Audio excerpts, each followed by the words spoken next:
तर आज वडवणीमध्ये जो रस्ता रोको झाला आहे तो प्रमुख मागणी आहे त्याची SIT या डॉक्टर संपदा मुंडे यांच्या संदर्भामध्ये जे आज तिची हत्या झाली का आत्महत्या झाली आहे ही अजून कुणाला इथं कळायला तयार नाही। त्याच्या संदर्भामध्ये आज इथं तालुकावासियांनी जिल्हावासियांनी रस्ता रोको केला होता।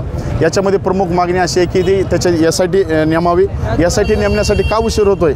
खरं तर हे मुख्यमंत्र्यांनी तिथं ते घटना घडल्याच्या नंतर 4-5 दिवसामध्ये जाऊनच कार्यक्रम घेतला होता। खरं तर हे लाजिरवाणी गोष्ट आहे। एखाद्या जिल्ह्यातल्या एखाद्या सुशिक्षित एखाद्या डॉक्टरच्या तिथं मृत्यू होतोय आणि तिथं मुख्यमंत्र्याची मोठी सभा होती, तिथं क्लीन चिट दिला जाईल, ही खरं तर दुर्दैवी आहे। हे राज्याचं गृहमंत्री म्हणून मुख्यमंत्र्यांनी या गृह खात्याचा आम्ही राजीनाम्याची मागणी आज केलेली आहे। आणि दुसरी जी आम्हाला न्यायव्यवस्थेवर आमची कसलाच विश्वास नाही।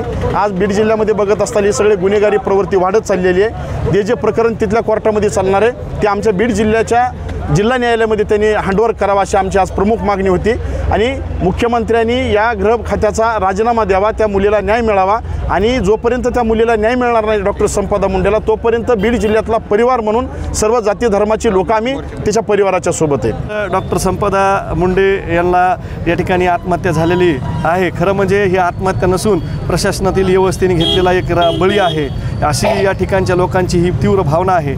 आणि मग संपदा मुंडेचे जे आरोपी आहेत, जे लोक या घटनेमध्ये गुंतलेले आहेत आणि ज्या लोकांकडून दबाव आला होता तिच्या तक्रारीची दखल घेतली नाही, या सर्व लोकांवर गुन्हे दाखल झाले पाहिजेत। त्यामध्ये त्या ठिकाणचे DYSP असतील ज्यांनी तक्रारीची चौकशी तर केलीच नाही, उलट तक्रारदाराचीच चौकशी करण्याचं पाप त्या ठिकाणी केलं। आणि त्यामुळे जे या ठिकाणी दबाव देणारे होते प्रशासनाचे अधिकारी त्यांचंसुद्धा पुन्हा आणखी त्या ठिकाणी त्यांची दादागिरी वाढली आणि त्या ठिकाणी आज संपदाचा बळी गेला।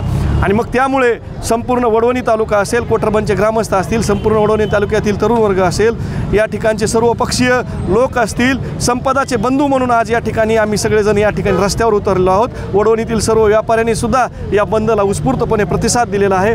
आज रस्त्यावर अक्षरशः लाखो लोक या ठिकाणी उतरलेले आहेत। आणि जोपर्यंत न्याय मिळत नाही, जोपर्यंत संपदाच्या या घटनेमध्ये जे लोक दोषी आहेत त्यांना शिक्षा होत नाही, तोपर्यंत हा संपूर्ण वडवणी तालुका एक बंधू म्हणून, तिचे भाऊ म्हणून आम्ही स्वस्थ बसणार नाही।